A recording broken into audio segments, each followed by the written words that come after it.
Well, welcome to episode 8 of ScottCast, the podcast. Sitting here with Scott Brown. I'm Michael Clark. Thanks a lot for checking us out. Today, I thought we'd talk a little bit about income. Taking income in retirement sounds like a pretty, I would say, easy thing to do. However, we've seen a lot of people kind of mess it up, I'd almost say. Yeah, obviously it's a different phase of life, right? So most people are comfortable in saving that I'm saving money, I'm going to set this much money aside and the returns are what they're going to be. And the sequence of returns or how you go about doing that is not, administratively, it's not that difficult, right? I mean, it's from a discipline standpoint, it's immensely difficult for a lot of people. But from an administrative standpoint, I have a paycheck, they're taking this much money out of it. I'm going to earn whatever the markets bring me. And hopefully over time, I'll earn a return that leads me to be able to retire. When you're extracting money from an account, it's a completely different animal. It's a different animal administratively, and it's a different animal emotionally. So I find helping people understand those two elements and being comfortable with those two elements is often difficult. Yeah, and I've noticed that people in the saving mode, they have a lot more, I would say, flexibility. If they make a mistake, the example I always use, if somebody makes a, say, 1% mistake, well, if you have 10 grand, 1% of 10 grand, that's a $100 mistake. Not that big of a deal, because the next couple paychecks, the next couple things you save, wipe out the mistake. Right. However, on the flip side of that, if you're 1 year away from retirement, you've accumulated now $1 million for retirement, and you make a 1% mistake. Well, now you've made a $10,000. That one hurts mistake. a little more. Right. Right. Most people can't find 10 grand in the couch cushions. No, I've looked. It's there's like quarters and some old Cheetos. So, yeah, I mean, I think it's when you're done with the accumulation or savings portion of what you're doing, and you get to the point where now instead of putting money in to a pot, you're actually taking money out of that pot, right? Right. So there are all kinds of administrative issues that would include taxes. Well, I have a Roth. I have a regular 401k, quote unquote. I have savings. I have money literally in a savings account or a brokerage account that is a taxable account. Understanding at what age it makes sense to hit the Roth versus the traditional IRA or 401k versus taking and spending the cash. How do I supplement if maybe I retired at 60, but I'm not going to be able to take Social Security till I'm 66? Which one of those accounts do I use to supplement? Does it make more sense to spend down my savings at the bank than attach, both words work, my IRA, and oftentimes it does because of the tax implications of spending the IRA. So administratively, that alone is a difficult conversation. Right, and it all interacts differently with each other in terms of taxable income, and it can affect Social Security, it can affect so much. Yeah, because every dollar you spend or earn if you work part-time in retirement affects your Social Security to some degree, especially before you reach majority, which for a lot of people is 66, 67 nowadays. So yeah, administratively, you have to understand the implications of the withdrawal. It's not just a matter of I have $1 million and I need 50 grand. Great, that's great, and that's a thing. And that's a whole nother topic, but you need to understand the implications of which bucket you're pulling money out of because it does make a difference, right? People think, oh, this is easy. You know, I've got 200 grand over here and 100 grand over there and 500 grand over there. It equals $1 million. I'm going to spend 50 grand. What difference does it make? Well, it can make a significant $10,000 type of difference. Right. Yeah. And I'm not picking on people that say this because I'm sure you've heard what I'm getting ready to say, but I've had a lot of people say, well, I'm 65. I'm probably going to live another, say, 20 years. Can I just take my entire amount of money and divide by 20? And that's how I'm going to live off my retirement. That's how I'm going to take income in retirement. Isn't it that easy? Yes. And no. So yes, you could do that. If you knew what your mortality was, if you said, well, I'm 65 and at 85, I'll be dead. How you would know that, I don't know, although I guess there are ways you can achieve that goal.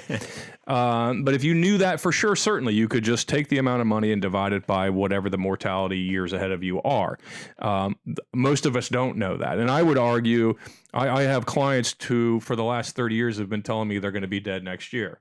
Scott, I'm 60. Nobody in my family lived to be 63. Right. And then they told me that again at 68, and then again at 73, and then again at 80, and so on and so forth. So we don't know those things. That's why the whole conversation about when to take Social Security is so difficult, right? Because you don't know when you're going to die. Well, if I don't take it at 62 and I die at 68, I'm going to be mad. Well, no, you're not going to be mad because you're going to be dead. But if you knew that, if you knew the answer to that, you'd know whether to take it at 62 or to wait till you're a full majority at 66 or 67. If you knew you live to 90, you would wait, right? Right. But you don't know. Yeah. So that's not exactly the best way to go about it. Yeah, and obviously stuff costs more as you go through life. The power bill at age 65 probably isn't going to cost the same as the power bill at, say, 85. Sure. Power company's going to want to make a little bit more money as they do. Yeah, and it's often funny to me that people who will, as old people tend to do, carry on about what things used to cost. Right. Wow, Hershey bar was 5 cents. It's the same person who will tell me that they don't need their income to grow by the rate of inflation. Right. Because I don't know if you're aware, but a Hershey bar does not cost 5 cents anymore. So this has been brought to my attention recently. So, people, they underestimate, and inflation's in check. It's not a big deal right now, but there will come a time when Sure. it is an issue, and certainly in anyone's given lifetime, it will be an issue. When you look at a retirement over 20 years, that's a long time. You're Sure. going to see high tax rates, low tax rates, high inflation, low inflation. You're going to see it all potentially in a retirement. Oh, for sure. Yeah. And people have the short-term bias, right? They believe whatever happened yesterday will continue Right. forever, no matter how many times they've been proven wrong. And so, yeah, it is low, even low inflation, even 1 or 2% inflation over a 20-year period is kind of a big deal. It Right. will affect your ability to buy things and do things. Yeah. Now, one thing you talk about in the book is if you retire into a bad market or you get some, I would say, bad returns early instead of what we normally project, which is just average returns. Sure. If you go do retirement income online, Yep. you're just going to say, hey, you know what? I'm going to earn 5% Sure. from age 65 to 85. Mm-hmm. Obviously, real life does not work that way. Again, it does and it doesn't, right? And you know where I'm going with this is that if you earn an average return of 5 or 6 or 7%, which is, I think, reasonable to think Sure. under most circumstances historically, you're not going to earn 5, 5, 5, 5, 5, 5, 5, no matter what the thing on Google says, right? You're going to earn 5, and then you're going to earn 9, and then you're going to lose 3, and then you're going to earn 15, and then you're going to lose 8, and so on and so forth. That isn't a big deal when you're accumulating money. It doesn't really affect anything. As long as you earn the average rate of return, when that sequence of returns occurs is inconsequential to you. Where people run into trouble in retirement is that they may retire, say, in 99, when I had a lot of folks retire, and the next 2 years were very bad. Right. So now you have a person who's used to putting money somewhere is no longer putting money anywhere. Now they're extracting money.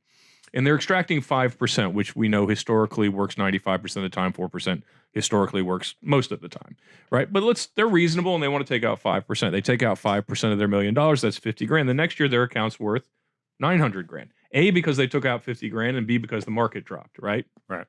Entirely hypothetical situation, but now their 50 grand is no longer a 5% withdrawal, right? Now it's closer to a 6% withdrawal. Well, what happens if the next year stinks? And now they're taking out 50 grand on 850 grand, right? That means their withdrawal is now 6.5 or 7%. And you can see where that sequence would be a problem for somebody. So sequence of returns when you retire, and again, recent history would be if you retired in 2006, you experienced that firsthand. Right. Now, it's not insurmountable, which is why I'm a big proponent of heavy cash positions. I believe that the average investor taking income should keep at least a year to 2 years worth of cash on hand. Why? Well, clients would complain, I'm not earning anything on cash, but sometimes you win by not losing, right? If you have a bunch of $10 shares today when the market's up, and you can sell those shares at $10 to have your income for the next 2 years, that keeps you from having to sell twice as many $5 shares if the market were to, in my example, be cut in half, right? And the more shares you have to sell in a down market, the less shares you have when the good market comes back, right? So this all dovetails itself and kind of plays off of each other. So taking income in retirement versus accumulating money in retirement are completely different things. And I would argue that the former is considerably more complex and needs a lot of thought put into it. Yeah, I mean, taxes come into play, as you just mentioned, that when you take income in retirement and it's a down market, that's a double whammy. Because in Scott's example, the account lost 50 grand and the person took out 50 grand. Well, that's 100 grand there for when the recovery eventually does come, like it always does. This thing goes up and down over time, but it tends to go up. It's not there to get the recovery because you've spent it. Yeah, you've spent some of those shares. Now that's going to happen. You have to spend money to live, right? That's why you accumulated the money. But for you just to say, well, I expect to earn 5% or 6 or 4 or 7 or whatever the number is, great. That may very well be true, but you must understand the fact that you're withdrawing money has an effect on the account regardless of the return. Because we're not, like you said, this isn't a linear thing. No matter if you Google returns and you put in some kind of 5 or 6% return and it shows what happens over 10 years, that's great, but that's not how it's going to work. It's not going to happen in a linear pattern. Yeah. So this was a lot on income in retirement. I would say this is one of the number one things we do in our financial planning practice. If you want to see a topic for a future episode, feel free to shoot me an email. My email is michael.clark@raymondjames.com. or Scott is scott.brown@raymondjames.com. We'd love to hear from you. Thanks a lot for checking us out. And again, if you have any questions for us, don't hesitate to reach out.